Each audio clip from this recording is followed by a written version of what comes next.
Top quality और consistent performance के लिए सिर्फ सिल्वर पंप्स। टॉप क्वालिटी और कंसिस्टेंट परफॉर्मेंस के लिए सिर्फ सिल्वर पंप्स, नाम याद रखना।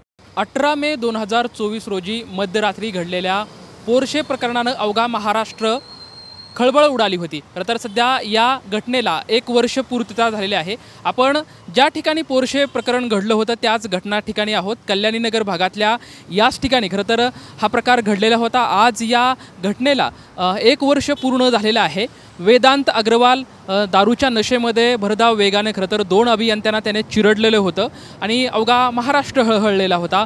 ह्या सध्या आपण या घटनास्थळी आहेत। या वेदांत अग्रवालला मदत करणारी जे 9 जण आहेत तर त्या 9 जणांनाही अटक केलेलं आहे आणि त्यांना जामीनसुद्धा मिळाला नाही। सध्या ही जी केस आहे ती फास्ट ट्रॅक कोर्टामध्ये चालवावी अशी मागणी होत आहे। 1 वर्षानंतर सुद्धा या 2 अभियंत्याला न्याय मिळेल का? कारण त्या न्याय मिळण्याच्या प्रतीक्षेमध्ये खरं तर हे 2 अभियंते आहेत।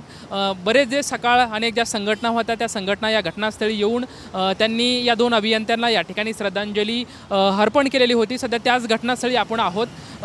ह्याच ठिकाणी कल्याणनगरमध्ये बरेचसे पब आहेत आणि या पबच्या माध्यमातून अनेक तरुणाई या ठिकाणी येत असती आणि या नशेमध्ये खरं तर भरधाव वेगाने अशा कुठलाही त्यांच्यावरती अंकुश नसताना यांच्याकडून हे कृत्य खरं तर घडलेलं होतं। मात्र या सर्व गोष्टीवरती त्यानंतर पब बंद करण्यात आले, नंतर परत सुरुवात झाली। म्हणजे कायदा आणि सुव्यवस्थेचा प्रश्न खरं तर मोठ्या प्रमाणात या ठिकाणी निर्माण झालेला आहे। आता तरी कुठेतरी या अभियंत्याला न्याय मिळेल का? या न्याय मिळेच्या प्रतीक्षेत खरं तर त्यांचं कुटुंब आणखी आहे। 1 वर्षाची खरं तर पूर्तता झालेली आहे। या दोन्ही अभियंत्याला श्रद्धांजली अर्पित करणाऱ्या अनेक संघटना या ठिकाणी दाखल झालेल्या होत्या।